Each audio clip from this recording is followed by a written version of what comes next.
A stark warning from Russia's foreign minister about the expanding threat of terrorism and global conflict. The situation in the world is not becoming more stable or predictable, rather the opposite. In front of our eyes, we see the tension on both global and regional levels is on the rise.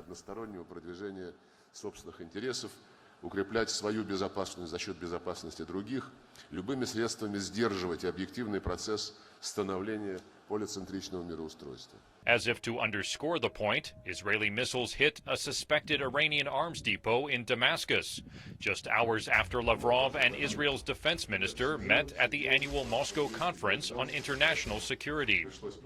Those airstrikes also symbolize the complicated nature of the Russian-Israeli relationship, says analyst Alexei Malyshenko via Skype. Russia is playing a very difficult game between Israel and Iran. It creates some problem, but anyway, I think that similar situation will continue. So Russia will keep the normal relations with both countries. Russia says it wants a global alliance against terrorists and is fighting them in Syria, just like a U.S.-led Western alliance has been doing. But Western and Arab states say Russia is defending Syrian President Bashar al-Assad and blame him for a chemical attack on civilians that Moscow and Damascus blame on Syrian rebels. The Western alliance wants Assad out of power, but the Kremlin fears losing its ally in Damascus would mean losing regional influence.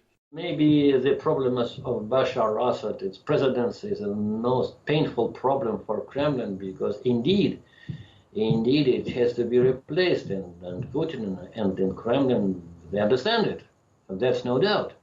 But anyway, by whom it's possible to replace him? Who will come instead of him? This is a problem. Another problem, according to Russia's defense minister, NATO's gradual expansion into Eastern Europe.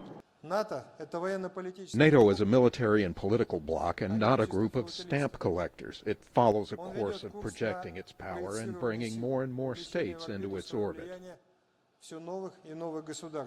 United States fighter jets this week arrived in Estonia and British Typhoon jets in Romania as NATO reassures members concerned about Russian aggression. Russia says Montenegro's imminent membership in NATO will strengthen the Western defense alliance's control over the Balkans. Opponents of the move fear a clash with Russia.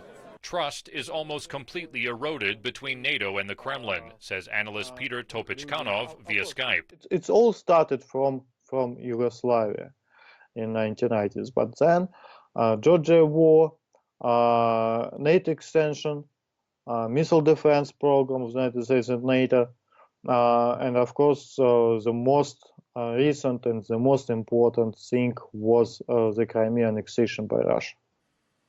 On East Asia, President Vladimir Putin and visiting Japanese Prime Minister Shinzo Abe discussed North Korea's nuclear program. Russia agrees to pressure Pyongyang to give up its nuclear ambitions, but only through the United Nations Security Council. Daniel Schearf, VOA News, Moscow.